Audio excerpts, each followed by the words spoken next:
Welcome to our humble house. Yan, mga Beshewak. Update po sa bahay natin. Kasi dati nag-post ako, very makalat yung bahay po, ano.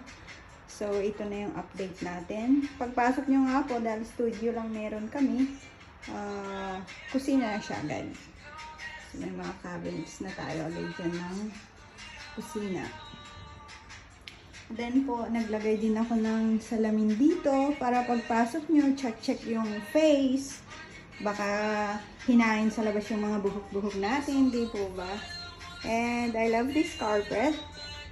Ayan po. So cute. Okay po. Then, I have this devil eye. Di ko pa siya nasasabit. Di ba po ya?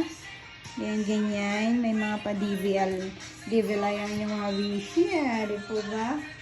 At naglagay din po ako dito. Yan. Maghugas po kayo ng mga kamay ha. And then may mga malilit tayong towel dyan. Okay po. And then this is the toilet. Oh, di ba? Pack. Oh. Check po natin ang ating katoiletan sa buhay. At dito ginagawa natin ano yan, tambayan. Aminin nyo na, tambayan yan.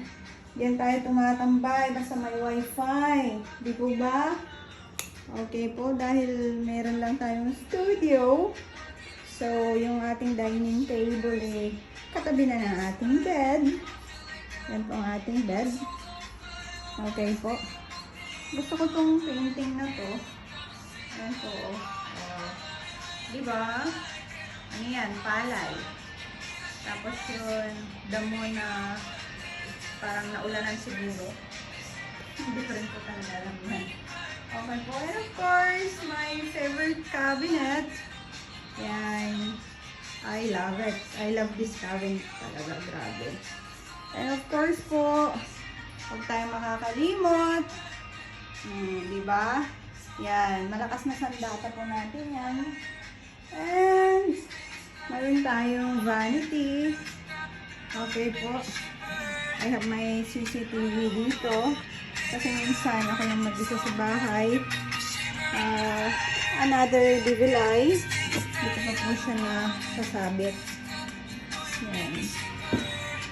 Ang ating vanity. Yung nasa side table lang. May parang malit akong upuan dyan. Pero honestly, ano yan? Lagay ng kung ano-ano. Storage box. Okay. I think that's it. Okay po. And I have my paboritong tissue. Ayaw ko siyang mauubos kasi ang cute niya, oh. Diba? Bigay nung National Day. And my view outside. Dahil nasa harapan ko ang university. Ayan po. Diba? Maganda pong nakabukas to. Kasi malamig ngayon. So okay lang. Na laging nakabukas yung bintana. That's the view. O diba? Ang laking university nito. My God. Ayan. So pagising sa umaga, bukas agad ng bintana para at least makakuha tayo ng good vibes, diba? Para pagpasok sa trabaho tayo'y masaya. So yan po yung ating view. Okay. So cute. And I think that's it.